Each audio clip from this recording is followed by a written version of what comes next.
the morning meeting. You got the morning meeting. Good morning, everyone. Mark Halperin here with Sean and Dan to take you through the day. We will not discuss the Knicks loss because this isn't Morning Joe. We don't start the show with sports. No, we're going As to a start with the Celtics win. Yeah. Oh, Anyway, big game here tomorrow night, Dan. It's going to get me tickets, so that's where I'll be. Thank you for joining. This program, same format as yesterday. So if you're here yesterday, you know the deal. Raise your hand if you're here on the two-way platform. Peace, love, and understanding should imbue your every thought. And if you're on this platform or YouTube or X, do not put smack in the chat. I get a lot of emails about smack in the chat. Most of them are not serious, and some of them are filled ironically with smack. But there have been some very nice comments in the chat lately. I've been told. I don't read it, but I've been told. So thank you for those setting a good example. And for those of you still putting smack in the chat, really, it's not necessary or advisable. We will run through the day, and then I just got a text offered a Nick ticket, so that's exciting. We'll run through the day, and then thank you for that. I'll be And on then Sean Hannity. I'm not going to yeah. be able to watch. And we'll have your questions. So again, if you want to get in the conversation, please raise your hand. All right, the president's, because he's in a different time zone, he's already done a lot today. He was in the Middle East, and he did a business roundtable, a roundtable with business leaders at the St. Regis in Doha, and there he said India was going to lower its tariffs. Basically, he says literally charge us no tariff. The Indian government has not responded yet. He also did a number of events, or did an event at a base, a military base called, anybody know how to pronounce this? I don't know how to pronounce it. Went to this base called Al Udaid Air Base.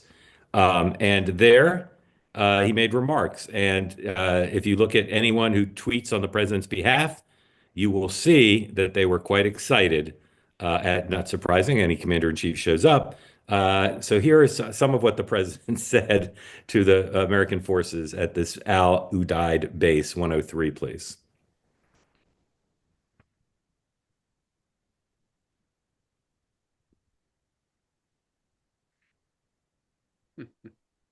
Take it back with the audio, or we don't have it? He looked All good right. though.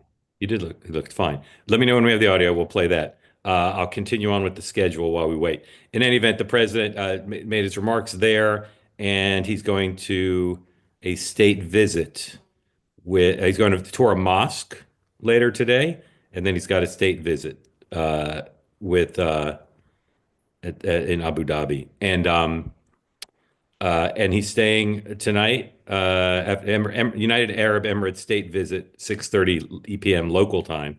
And then he's staying at the Ritz-Carlton in Abu Dhabi. So it is an all bonvoy trip. In all three stops, he stayed in Marriott properties, and hopefully he's got a good account. Don't know what the vice president's doing today. Jerome Powell's giving a speech in Washington right now. House and Senate are both in. Big day for the reconciliation bill. 10 o'clock, Mike Johnson is meeting with what I call them, the salt zealots. I say that affectionately about our friend Mike Lawler, who's guest hosted this show, but um, uh, he's now being attacked by both Marjorie Taylor Greene and Paul Gigot. So he's united Marjorie Taylor Greene and Paul Gigot. Speaker Johnson's meeting with the salt zealots and with Freedom Caucus at 10 o'clock. They're going to try to solve salt. Good luck. Sean Duffy, also at 10 o'clock, testifies before the Appropriations Committee on the Senate side. Hakeem Jeffries, 2 p.m. press conference. And 2:30, Tom Emmer is convening the full House conference to talk about reports basically from all the committee chairs to brief on their portion of the reconciliation package. This all in advance of what the Speaker still hopes will be a vote next week, even as the Senate talks about changing the bill dramatically, and even as we still don't know the X date to provide some clarity about when there actually be a enforcing mechanism deadline. 10 o'clock also, Supreme Court hears oral arguments in this case that has two big issues at play. One is the question of birthright citizenship, the Trump administration's challenge to the previously constitutionally accepted notion that if you're born here in the United States, regardless of how your parents came here, you are a citizen. But also the issue of, can a district court judge of any persuasion issue an order or an injunction that they can say pertains to the whole country? And previous presidents, including Democrats, have increasingly found this to be not a great practice to have one district court judge say, I'm basically in charge of America. And so it's not clear to observers which of those or both, or the Supreme Court considering one of those issues, both of those issues. There's almost certainly four votes, at least four votes for the president's position on the district court judge issue. I don't think anybody has a good whip count of the justices on the issue of birthright citizenship, but it's going to be an interesting. I think Yes, one sir. one of the things on both of those issues that I have found fascinating, and even more so this morning in the write-ups, when folks in the media decide what's constitutional or not, to me, that is a problem. So when you read the write-up in some of these morning reads that the president is challenging these constitutional issues, the court decides what's constitutional or not pundits and media folks. And so I find it fascinating to read these things. The president challenging stuff is completely within the bounds of constitutionality. It is not a constitutional crisis to actually challenge things and have the court rule on them. In fact, that is well within the bounds of how the system's supposed to work. And yet I see folks on CNN in particular over and over again talk about a constitutional crisis and him challenging the Constitution. The mere bringing a case is actually how our system of government works. Because they don't like it does not make it unconstitutional. Well, all I'd say is I haven't heard anybody say on these two issues it's a crisis.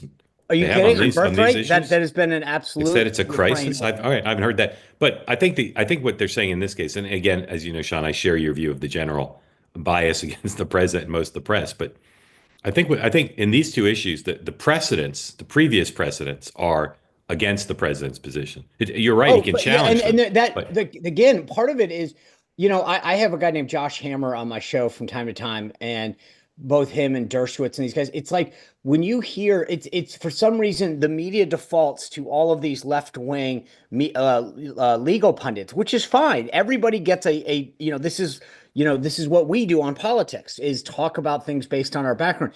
But it doesn't make it so. And I think that whether it's CNN or Politico, that they get to decide what's constitutional or what's in bounds. If you're actually going through the process, that by definition is actually working within the Constitution. And I've gotten tired of listening to these people decide that because Trump is challenging something, he's somehow undermining the constitutional norms that we have. Dan, anything you want to say about the case? Which case? I mean, I could be very curious to see. It's one case. It's got two issues at play. Yeah, I'll be very curious to see. And it's interesting to hear, conservatives now complain about this, because when the court was, stopping Democrats, it was cheerleading that they needed to do it. So we'll see. Oh, listen, I just want to be clear, though. Not you, but one.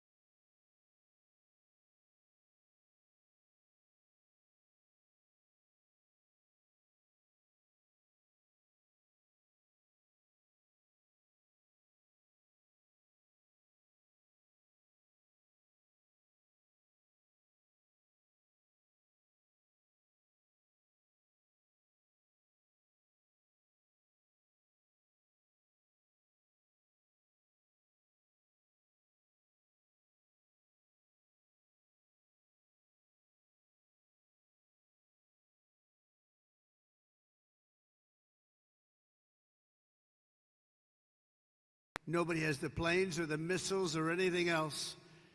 And as your commander-in-chief, I'm here to say that America's military will soon be bigger, better, stronger, and more powerful than ever before.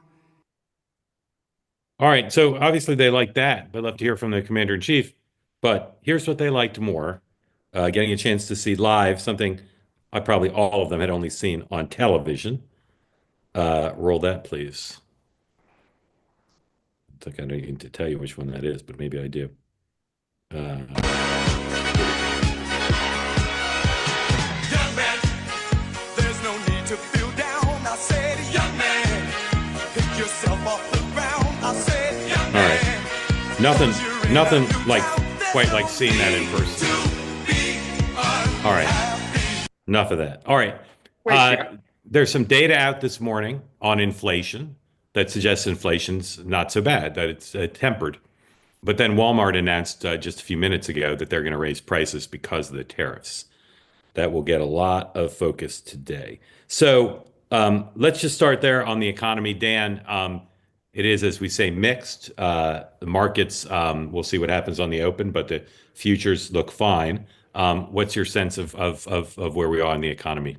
Look, I think the economy is holding relatively strong, which is good news for the country, good news for the president. I think the worry is companies have held off raising prices and they perhaps cannot hold off much longer. So you're hearing Walmart, which has had to restock its shelves, get ready for, the summer rush and then ultimately back to school, saying we're going to have to start to do this. I think the other interesting story on the economy is Trump complaining about Apple moving out of China, not back to the United States, but moving manufacturing to India.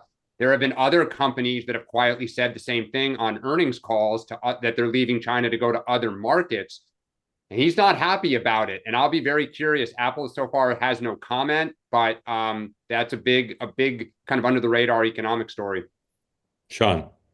It's interesting that one of the things that I have found fascinating is what the White House refers to as the Trump effect. And they have a website, whitehouse.gov /investments.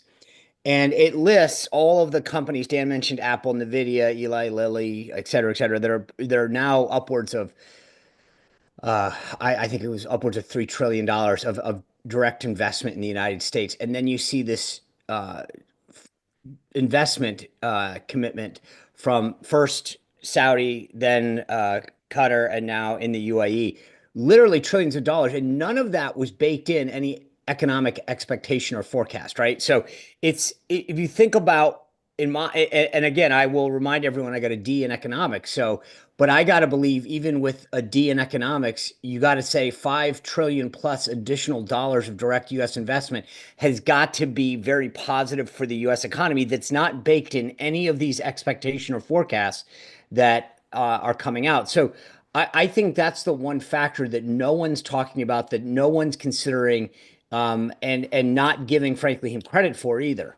Well, I think the one thing, though, to be fair, like I agree with you, Sean. And on this trip, he's got, some pretty solid pledges. We heard a lot of this in his first term and it never materialized. The second thing is some of these commitments had already been made, but they kind of put a bow on it and gave it to him to say, like, because of you, when in reality, that's not the case. They had announced it, a few years ago. So I think you're right. If all of this materializes, amen. Like it will be a huge success story for the United States. But I think there is some skepticism about what will ultimately happen. But we'll have to sure, but even, I think that there's the political piece, which you're touching on, but I also think from an economic standpoint, yep. Some of these same people who are all doom and gloom now were the same people in the first term who, prior to Trump getting elected, saying if he's elected, the economy will go into a tailspin, and we had one of the best economic periods up to COVID. And so it's almost like some of the same people in the media. I just don't buy it. And that's why I think that we're going to continue to, when these forecasts come out, and the other day we saw, was it CPI, today PPI, and they're not where everybody thinks they are. It's because they're not factoring in a lot of these other issues. Guys, do either of you want to say anything about the trip, or can we move on? I got to say, I'm continued to, and the speech was great. From the production standpoint, I think it's challenging because of the time difference and stuff, but I think that this has been a huge success for the president, and both in terms of deliverables, in terms of visuals, and obviously beyond just that, you've got the Syria piece, the Iran piece. We'll see, the jury's out on what's going to happen in Turkey. But I think that this has been a big plus for the president overseas, and a huge contrast based on over the last 4 years. Dan? I completely agree with you. I actually think it's surprising. I am surprised Trump is not getting more kudos for some of the stuff he is doing. Like one of the things I think is super admirable is he is not bound by groupthink. He does not just do what like the United States has always done. Sometimes that's maddening, and I think he's off the mark. But this trip, I think, has been a huge success for him and for the United States. And I think he does deserve some credit for this.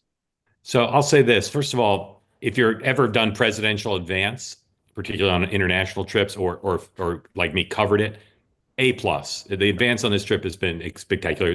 The Michael Diva rule, the pictures have been incredible. I'm not as impressed with the deliverables, Sean, as you are. But here's what I'm most impressed by, and it's crystallized by something Axios Wait, wrote can I this just ask morning. why are you like what? I joke. It's just not clear. It's just I'm not Biden saying went to Saudi, he got a fist bump. When Trump went, he got investment in the U.S. Well, he's got pledges of investment in the U.S. I just want to see if it actually impacts the real lives of real people. I'm not saying it's a failure. I just think it's too soon to say. It's possible, and I still think there might be a big diplomatic announcement. I may be wrong, but I want to show you what Axios said. This is 106. They interviewed a bunch of Biden foreign policy hands, some on the record, some on background, and here's what one person said, and I think this is really key. When it's talking about Donald Trump, when his personal instincts coincide with the national interest, it's pretty remarkable how quickly he can move. Sean, you've seen this firsthand, but I think it's a really underappreciated aspect of Trump. And it was true in the campaign too, which exactly what this says. If Trump wants to do something and it's a good idea for America, he can just move. He doesn't say, let's refer it back to the deputy assistant secretary and you all decide. He just says, let's do it. And you've seen that on this trip in some small ways. And then some big ways like the Syria thing, he just does it. Dan. Yeah, and Dan commented on that a minute ago, and I think that's absolutely look. The thing that's so great about dealing with Trump is that you're not. I mean, I've worked in the Bush administration and in and around government for 30 years. It's mind-boggling and frustrating sometimes how the process works, right? Trump doesn't give a crap about the process. He's like, get it done. And that is so refreshing from a make it happen standpoint. He gives people a very, very long leash when it comes to delivering. You can hang yourself with that same leash, but the ability to go out there and do things is remarkable. Yeah, Dan. and Sean, you and Mark may know better, but my sense is he's not bound by the fear of failure as much. Like he doesn't want to fail, but he's such a good kind of salesman that like he will charge the hill. If it doesn't go well, he's going to pivot. He's going to tell you, why it's good. He's going to attack his enemies. And that front foot posture allows him to be very nimble and very aggressive, whereas so many other politicians just live in fear of failure and negative headlines and how am I going to get at? And I think it's one of his better attributes as a leader. Sometimes it goes to his detriment, but on a trip like this, you see it. Yeah. The full story of how Trump survived the Access Hollywood tape has never actually been told. Some of it has, but the full story hasn't. And in that period of 3 or 4 days, Trump made these kind of decisions with great instincts and ferocity and confidence, even as he recognized the existential threat. And I think it's just, I don't know that if you're a Democrat who wants to be a president or you just want to be up against Trump successfully, I don't know if it's something you can learn or improve at, but Trump has it innately. And it's just an incredible advantage. It's confidence. There are days when you literally are thinking defeat is standing right in front of you. And to Dan's point, he's like, great, then go the other way, grab that other thing and call it. And you're like, you're right. I've never seen anybody do it like Bill Clinton. Bill Clinton has the same thing. Bill Clinton was down and out, but he was less decisive than Trump. Bill Clinton would agonize over decisions, and Trump consults. But when there's a deadline to decide, Trump just decides. And again, for those who want to say I'm here praising Trump and saying he's the greatest thing ever, this is just facts, guys. So understand, it's just a fact about Trump. Now, this is germane for our next topic, which is Iran. There are people on Red Twitter and in the columns who are on the right, neocons, I don't know what you want to call them, but who are hostile towards Iran and distrustful, who say basically tautologically, there's no deal with Iran they'd like, right? And this is like my friend Mark Wallace, who has worked tirelessly, Ambassador Wallace has worked tirelessly on this issue. And he and I have talked about this many times.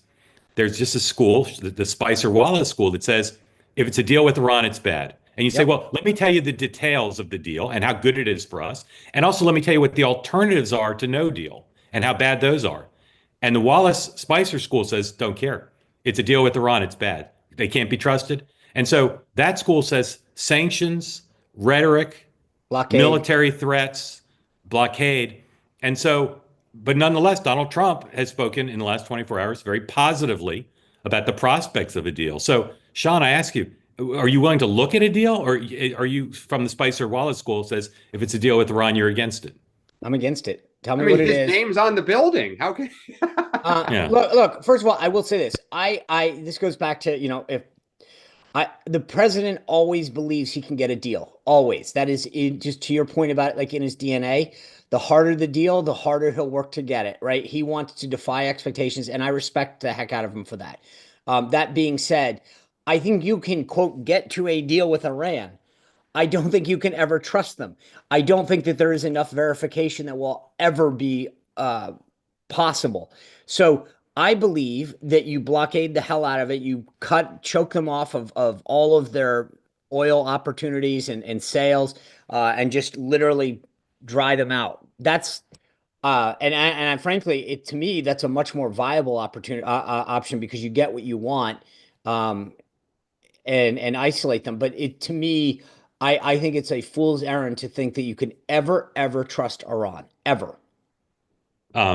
Dan, are you in the Trump school or the Spicer Wallace school? I am in the Trump school, which is also, by the way, the Barack Obama school.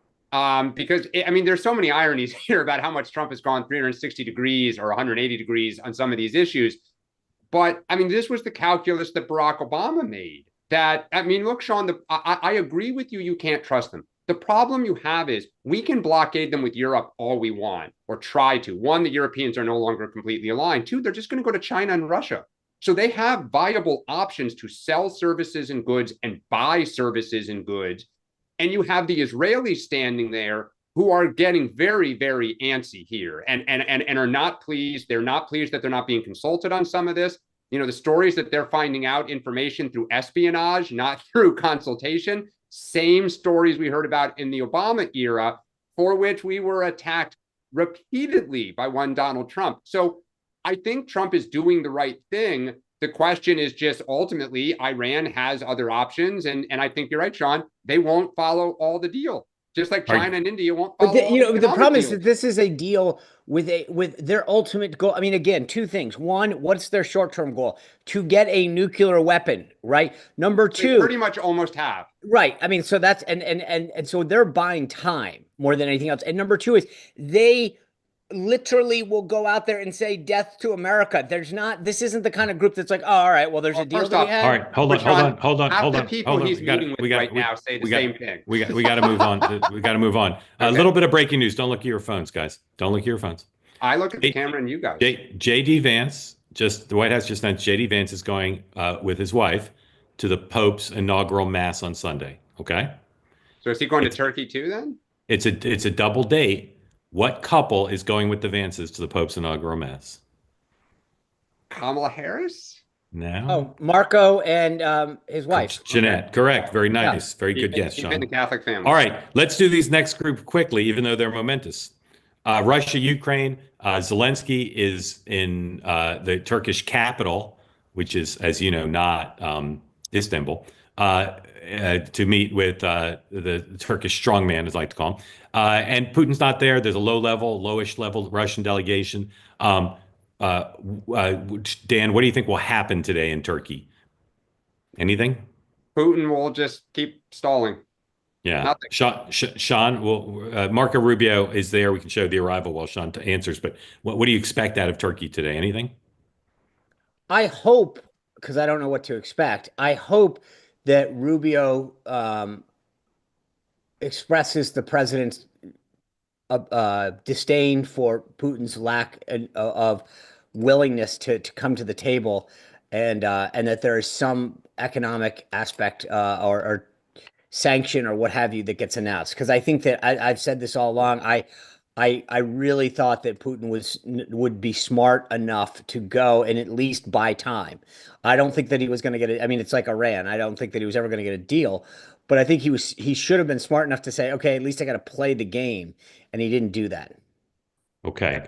Quickly, anything you want to say about let's say somebody who's on here was wagering on reconciliation. So he just wanted some tips. Sean, what's your latest take on where we're headed on reconciliation? I am going to bet all of Dan's money that it passes still. Yeah. I Do you think think the House will vote next week? I don't. So I am of a belief that there's at least I was in the two fits and starts, and now I'm going to three. I think it's going to slip. I think that these people in Washington that believe that Mike Lawler is going to cave don't get it. You might be able to, as I said yesterday, of the SALT caucus, which let's call it six. I think you might be able. As I maintained, I think you'll get to 50. They'll buy two off, maybe three. But Lawler, this idea that he's going to fold, that he's all in, baby, and I just don't buy it. Well, but maybe they can get to a number he can live with. But here's what I don't get about the politics of this, Dan. Like, I understand Mike Lawler has like a bluish purple district, but would he really lose if he compromised on salt? Would that really be an issue that his opponent in a general election would be able to beat him on? Just Depends seems like it depends what the compromise is. I mean, if it's well, but is he going to lose if it's 30? If the cap is 30 versus the cap being 60, like, is that really what voters are going to vote on? I mean, I can't tell you how much that matters to people. I mean, yeah, I think. Well, I know, but do the people who it matters to have a firm line in the sand? Like, he'll get what he can get. Well, look, to your point, Mark. I will say this. My view is I headed up incumbent retention at the NRCC in 2000, and I'd always get so-called moderates that would walk in and say, "I can't vote for this," and I'm like, "Dude, you're going to get attacked for it anyway. You voted for the motion to recommit or whatever it is. So, like, you're pregnant. You can't just make this go away." So ask the who's the head of the NRCC? Richard Hudson. Say to Richard Hudson, raise me, $500,000 and I'll vote for it. Like, it just doesn't seem like the difference between 30 and 60. No. You're right. But I think in the case of Lawler and Stefanik in particular, less so Nicole Malliotakis maybe. But I think for some of these guys, like this is the hill they want to die on. And it's I get it. But what I'm saying is, I get you're arguing 30 versus 40 versus 50. Right. No. You're right. Get the best number, declare victory. Right. No. So you're right. I don't think politically it matters whether you get 50 or 30 or 60. But they're only doing it for the politics. Right. They have no principled adherence to one percentage over another. Yeah, I just find it confusing. I'm not trying to make an argument except to tell you. But I'm confused. I find that there's politicians have issues that they personally care about, and it's like sometimes it's a VA cemetery, and you're like, you got to be kidding me. This is what you're going to fight over. I watched a member in the cloakroom break down crying once because of a VA cemetery. There are things that you can't wrap your head around. Going, this is literally what you care about. All right, Dan, quickly. I think the thing is, and I keep going back to this. Trump pledged this. He needs the moderates. He can make the Freedom Caucus fold. He has a harder time making Mike Lawler, who, by the way, he's driving out of the governor's race. So probably he endorsed him for re-election. So but that you do realize, just so, I will just say this. If you had to choose, if you put your leadership hat on for a second, who would you rather run for governor if you had to keep a seat? Would you rather have Elise Stefanik run or Mike Lawler run? Yeah, no, I hear you. Elise Stefanik also, because there's enough hard feelings now that they'd like her out of the building. So, all right, quickly, two more topics, then we're going to take your questions. Please raise your hand. One word answer on this one, guys. Gavin Newsom yesterday, as part of his budget proposal, said no more health care benefits for people in the state illegally. Yes or no? Yes or no? Does that decision have anything to do with presidential aspirations, or is it simply budgetary reality? Sean, does it have anything to do with presidential aspirations? A parliamentary inquiry? Is this a trick question? It's not. Yes or no? Does it have anything to do with 28? Yes. Dan? Yes. The correct answer is no. All right. Lastly. Then later. Why? What? You telling me that he suddenly cares about immigration? Later today, he needs the money. They can't afford it. Later today, on Next Up, I'll be talking to Meghan McCain of Two Way about the latest developments in this book from Jake Tapper and Alex Thompson about Joe Biden. And Ro Khanna has now come out with about the most full-throated statement I've seen from a Democrat, saying we were wrong to cover this up. We should have been more honest about what we saw. He said, I didn't see it firsthand, but it acknowledges that, people who called for Joe Biden to step down were right earlier. Now, the biggest news in the book, in a book that the New York Times says has no news in it, is George Clooney's account. It doesn't say it's from Clooney, but anyone who knows how the world works knows it's from Clooney. Clooney said backstage at the famous fundraiser that that Joe Biden didn't recognize him. And that it was horrifying to Clooney that how could someone he'd known for many, many years not recognize him? Last night on Two Way Tonight, Rufus Gifford, who was one of the top two fundraisers along with Jeffrey Katzenberg, was on Two Way Tonight. And he was it. We said, were you at that event? He was. And listen to what Rufus said he saw. Rufus, were you at the famous George Clooney fundraiser? I was, and Yeah. I was one of the 8 people in the room when this infamous moment happened. So yeah. do you think Rufus was in the room? Do you think it's true that he didn't recognize George Clooney? No, is the answer to the question. And and not only that, it's like an absurd thing. Right. So And what happens here is this: like George and Julia were standing in front. I was literally right there. George Julia and Julia Roberts. standing right in front of the curtains that get ready to just like take photos that they always do because as the presidents walk in. And then the advance guy comes in and says to President Biden and President Obama, President Biden, see George Clooney and Julia Roberts. And, it was, I will say this, when I read this in the book, I was like, this did never happen. Now, I will tell you this, I am not defending the president's performance in that event. He was out of it. Okay. So Rufus also said he was interviewed for the book. And the book, as best I can see, does not contain an alternative account. It contains what is obviously Clooney's account. So that's one issue.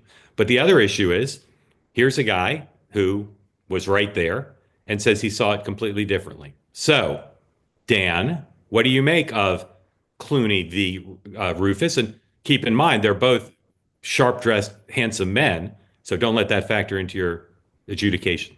And Rufus is a very good friend, and he was there.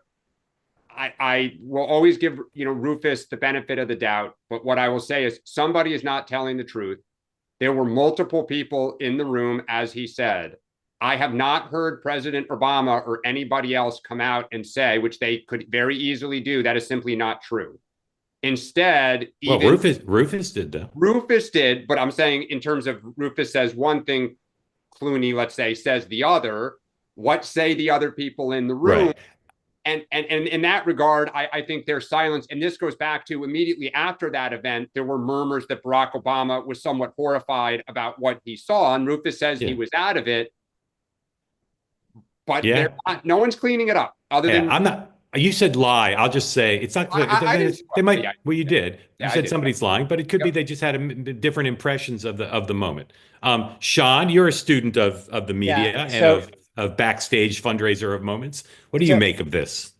Two quick things. Number one, there's a great exchange on the word lie from Dan Krenshaw in the Energy and Commerce Committee that I think is just made me laugh when Dan said that. That's worth Googling. Number two, Ben Smith needs to work on figuring out how to get a better shot. So Ben, I know you watch. Let's work on your shot. Well, it was his two-way debut. We were happy. I know, but even Ben Smith for a guy who was a Semaphore. media critic, he should be a little bit more attentive to his settings. So Ben's a smart student. We'll take that note. Thank you. Ben's a room raider on the side. so let's get to the issue. I am coming down on the side of Rufus on this, and why? It's if you listen to how Rufus explains the scenario, he's absolutely right. Republican, Democrat, because he goes on in that clip to talk about standard protocol, and he's absolutely right. Whether or not it's Donald Trump, Barack Obama, or Bill Clinton, I get when you go to the receiving line at like the Christmas party, right? They'll be like, Mr. President, Sean Spicer and his wife, that is protocol. And the way Rufus describes how that event unfolded is exactly precise in terms of how the introductions to a president at an event, whether it's a fundraiser, a Christmas party, whatever, happen. And so I believe his account because that's literally protocol how it would happen. Well, the And just to be only clear, thing, and Rufus is on the record, and Clooney is hiding behind anonymity. I mean, the only thing I will say, having done a million of those and being the staffer who stands there and you look and say, Sean, Mr. President, you remember Sean and Mrs. Spicer, is you can absolutely tell when somebody recognizes and remembers the name because you start chit-chatting and they'll, remember. And when they can't, John Kerry was so bad with names and you would constantly try to put it back into the conversation into 30 seconds that I could see an instance where everything Rufus says is right. And to some extent, George Clooney is right. So, but Dan, the difference is it's not the recognition isn't facial. It's not like, oh, I didn't. When you say, Mr. President, George Clooney and Julia Roberts, it's not like he goes, now who is Clooney? Where do I know that from? Clooney. You know what Mr. Smithers would say? Clooney, eh? Doesn't ring a bell. You would say. One more thing about this topic, and then we're going to your questions. We're not going to talk about the planes today. Sean, does CNN's media critic, or whatever he is, Brian Stelter, ever disappoint? He's always right there whenever we need him, right? So we're talking about this issue of how they dealt with Rufus's account. Brian Stelter, CNN's media critic newsletter, just came out, and his lead item about the book. He's also on the side a publicist for his friend Jake's book. He says the book admirably the authors hired the New Yorker's famed fact-checking department head, Fergus McIntosh, to ensure everything in the book was fully buttoned up. So I'd be curious what Mr. McIntosh would say about Rufus's account, which is not included in the book as an alternative interpretation of what occurred. Well, and one of the things that we're not talking about is, again, it's not just Rufus versus Clooney, right? I mean, Jake Tapper is complicit in this now. He is complicit in trying to create a narrative that clearly there are opposing views to. And for a guy who's so sanctimonious about misinformation and whatever, it just continues to blow my mind how this gets overlooked. The guy is literally going to profit from spreading misinformation and for being complicit in the cover-up of Joe Biden. Those of you who enjoy this topic, please join me on Next Up later today on YouTube and wherever you get your podcasts. Michael, welcome in. Thank you for being part of the two-way experience. Please tell folks where you are, what is on your mind. Yeah, I'm from New Prague, Minnesota. Been watching here for sometime before the election. Awesome. And it came to me by the algorithm, I guess. Beautiful. So I finally jumped on the two-way platform. This is the best thing that I can offer my kids who have a radically different approach to politics than I do. But this is the most reasonable place to come to hear both sides and to be heard. So I really appreciate the platform. Michael, thank you. How old are your kids? 34 and 37. And what's their orientation in politics compared to yours? They're moderately on the left. I would be probably moderately in the middle. Got it. Okay. Well, I'm glad you enjoyed. Do your kids watch too, or just in the abstract? We're working on it. Okay. We'd welcome their participation. Thank you for joining. We'd love to know what's on your mind. Yeah, I watched last night with Rufus, and I keep hearing this kind of repeated mantra. Joe Biden had good days and bad days. So my question is, if we accept that, and that's been going on for a while, how satisfied then is the populace with a president who's having good days and bad days?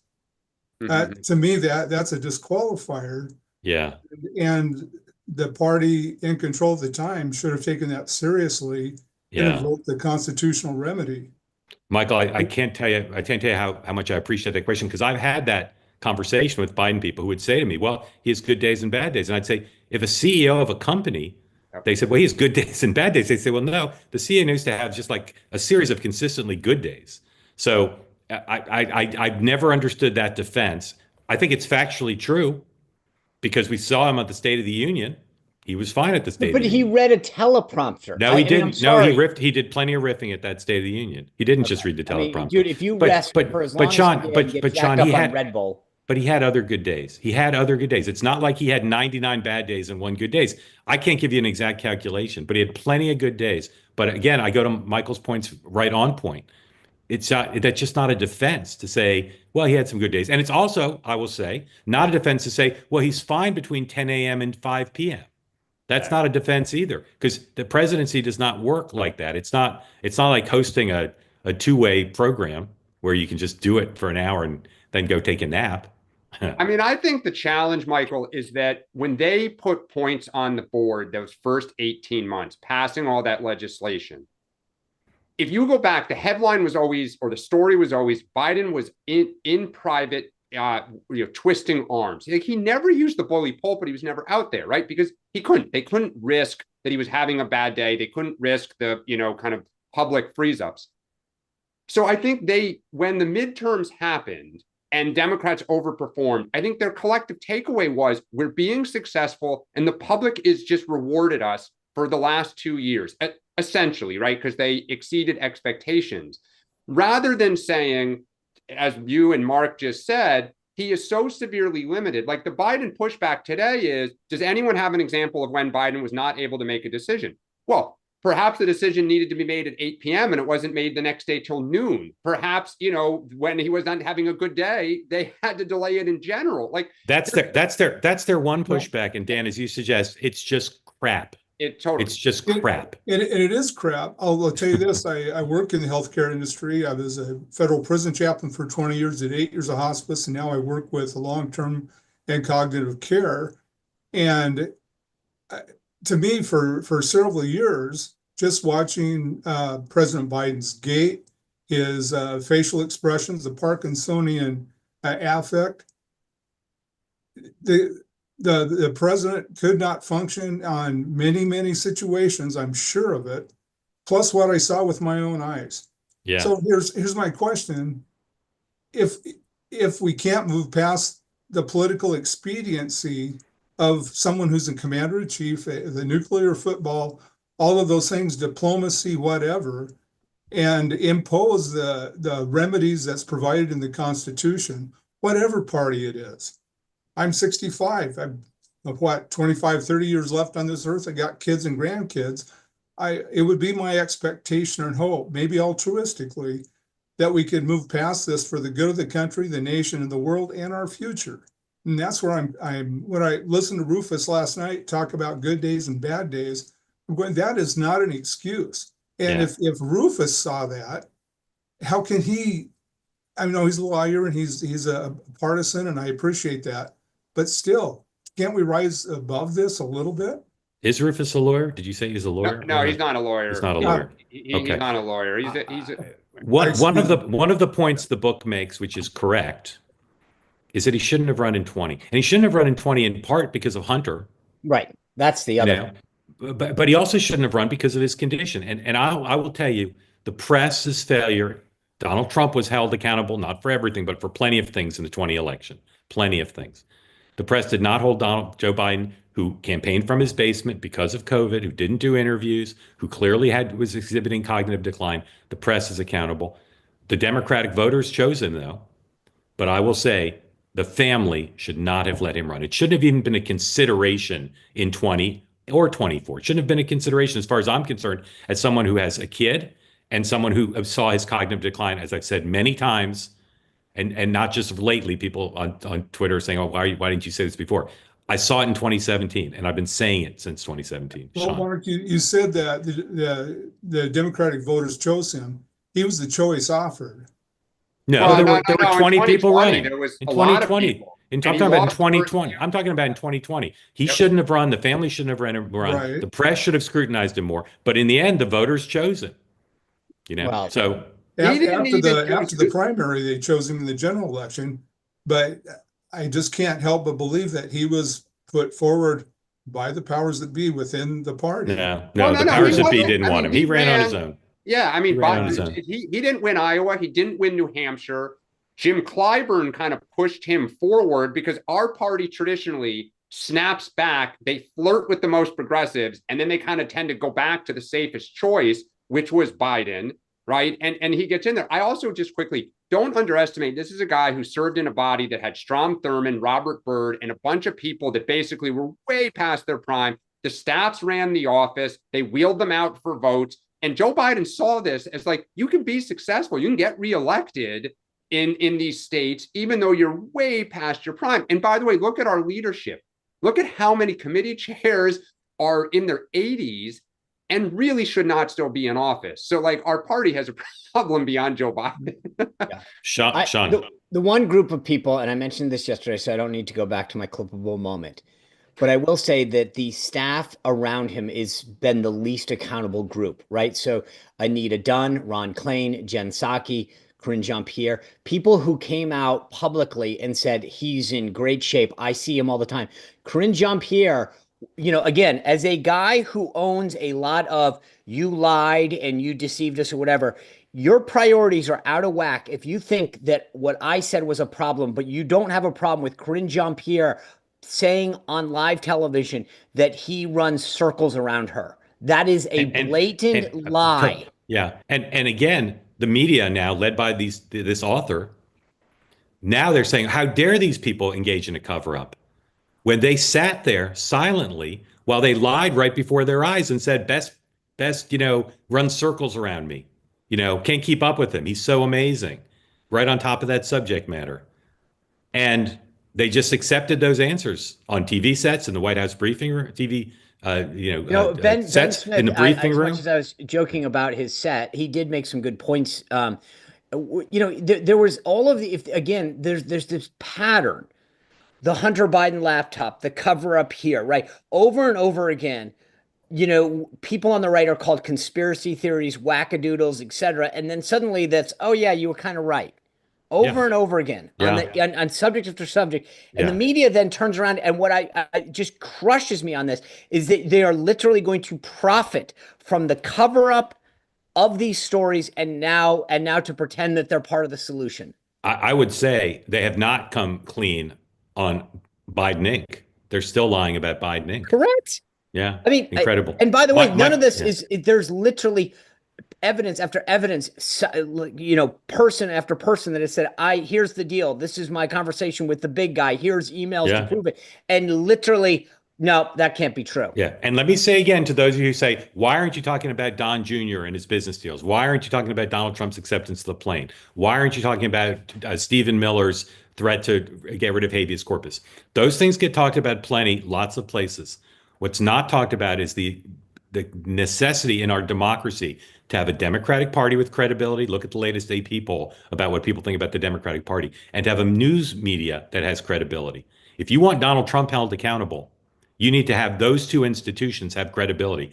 And this is not some small thing. We had a commander-in-chief with severe cognitive decline who was allowed to not only stay in office, but almost be the Democratic nominee because the media and the Democrats engaged in a cover-up together. That's why it's important. That's why we're spending so much time on members of the this. Democratic elected officials. I mean, that's the third stool of that leg that they protected him when the party rank and file said he's too old. 100%. And when Dean Phillips and other people tried to say it, they were shunned and criticized and often blackballed from the media. One of the few people with the courage to say it who was an elected official, and look how he was treated from Michaels, Minnesota. Michael, thank you for coming on and spurring the conversation. Bring your kids next time, if you can. Thank you. All right. Kyle, welcome in.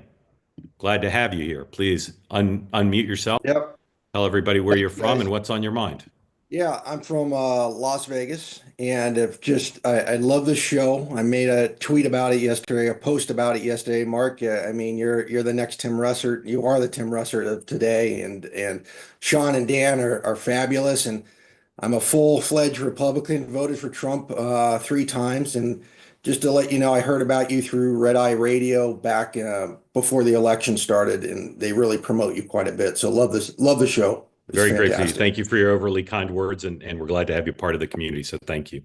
So one thing yesterday, and Dan, if you watch the 3 o'clock show yesterday with Rufus, it's just fascinating the dodging of questions and not being honest. And I think that holds back the Democrat Party. I love it because I don't think the Democrat Party has a chance in the next 8 years because of the kept denying, the dodging of questions, not just being honest. And Mark, you tried to hold him accountable multiple times. I mean, it was a great interview, but he kept dodging, and you could see he was getting irritated. He was red in the face. So I asked Dan, why can't the Democrats, and not to say the Republicans are all honest and everything like that, but why can't they just be truthful?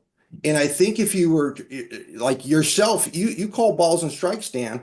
I got a lot of respect for you. I mean, you're fantastic. If the Democrat Party acted like Dan, they'd have a chance. So I'm just curious, like, why can't you just tell it like it is, your colleagues? And you know Rufus, like you mentioned. Yeah, I know him really well.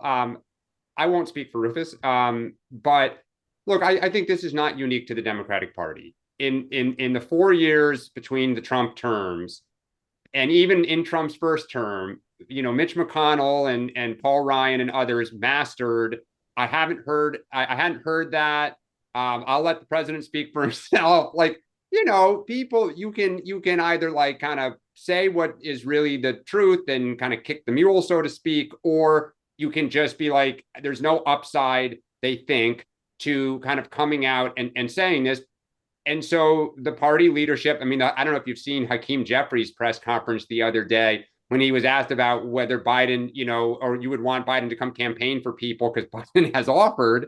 And he's like, we're only looking forward. I'm not even going to go there. So I agree with you. We have a credibility problem. I think it's frankly why we need new leaders. I think it's part of the reason that Schumer and Jeffries ultimately are going to have to go is they were there for all of this, and they're never going to come out and admit it. They're just not. So Kyle, I will say this. First of all, thank you for your kind words. I appreciate your support and you watching the show. And I actually probably thought Rufus is straightforward as he can be. Yeah. And why I say that is, especially after the scars of the first Trump White House, when you are given a position of trust in a campaign, or in a government office. I've worked for over 10 members of Congress, the president, lots of other leaders, private sector and government. I don't believe if you I think that loyalty there's a difference between covering up and being loyal to someone for the opportunity they're giving you. I believe, and I also believe that's true of like friends, right? There are too many people in Washington, D.C. Who I think are willing to sell out for a clip or a book deal or whatever. And I can tell you on a personal level, it sucks when you can't have a conversation with people because you have to worry, oh yeah, in 3 years you're going to sell that story out on me because whatever. And so I think there's a difference. I thought Rufus leaned in as far as he could professionally, but you are given a position of trust and getting brought into the inner circle and the inner sanctum of someone's campaign or their work. And if they have to think in the back of your mind, and believe me, in Trump world, this is something that we dealt with on a daily basis, and I'm disgusted by the number of people that were colleagues of mine in the first Trump administration who sold out for a quick book. And I don't even think it's just a quick book. I think people who sell out to reporters to tell stories because they want to be seen in a CNN or Politico story are not people that I would want to surround myself with. And I thought that Rufus handled himself very professionally yesterday, and leaned in to the extent professionally acceptable, if that makes sense. So Yep. I think it's a great question that you're asking, but I just want you to get the insider perspective that as someone who wants to be able to work with people that you can actually trust and not have to worry about that it's going to get read on the Washington Post, New York Times, or Politico. He handled that very professionally, and I respect him for how he did that. Yep. Kyle, thank you. Grateful to you. Rachel, welcome in. Please unmute. Tell folks who don't know where you are what's on your mind. Hi, I'm from Texas. I kind of had a follow-up to the last person's question. Yes, ma'am. Last night, Rufus said that he was not familiar with the "Where's Jackie" comment, the dead congresswoman. And I appreciate that you've sort of brought this up repeatedly when people say, oh, well, the White House covered it up. And you say, well, this was public knowledge. So is that something that MAGA was very familiar with and the other side wasn't familiar with. I was a little astonished that he said he wasn't familiar with that incident. Yeah. Rachel, it's the example I use all the time because I just think it's so clear cut. And not only do a lot of people on the left not know about it, but the ones who know about it, no one has ever said to me, well, you're right. That's a pretty good example. They try to minimize it. They say, oh, everybody mixes up names, or, oh, maybe the staff briefed him poorly. So I think part of it is a reflection of people are in their media bubbles. And so the blue people are not watching Newsmax or Fox or another place that's showing that clip over and over again. I've gone back and looked at how it was covered, in the dominant media, and it was barely covered. And it was certainly, if it was covered in the moment. If Donald Trump had done that, or George W. Bush had done that, that thing would have been shown every day through Election Day. And it's to me, it's the clearest example of how the left and their media, the Democrats and their media allies, didn't want to face the truth about what was going on. And had they shared that clip and made themselves aware, then someone like Rufus, I think, would have had to confront the reality a little more directly than he chose to do or did. Dan. Yeah, I mean, I think there are so many examples of where in retrospect, people say, oh, okay, like, maybe, but in the time, like, remember the whole European trip was supposedly deep fakes and altered videos and everything. I think the other problem that hurts Democrats is Donald Trump says a lot of crazy things and he exaggerates and he conflates people. And Democrats say, look, when Donald Trump conflated Nikki Haley and Nancy Pelosi last summer, talking about who was in charge of the, Capitol, and they scream, see, like when people are tired, this happens, they misspeak and whatever. But I'll say this, Trump has been kind of like a 1,000,000-mile-an-hour, Scud missile for 50 years. That's just, so it could be that he's beginning to have some issues as he gets older. But I also could say, like, that's kind of, Trump being Trump. Whereas with Biden, again, I just go back to nobody would ever run a campaign in 20 and then go in and win and go into the White House. And the whole time, the theory is keep them out of the public eye. Don't use the bully pulpit. Don't say much. Don't do.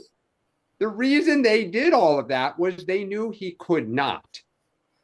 And so when he was in public, drips and drabs of crumbs were put on the ground.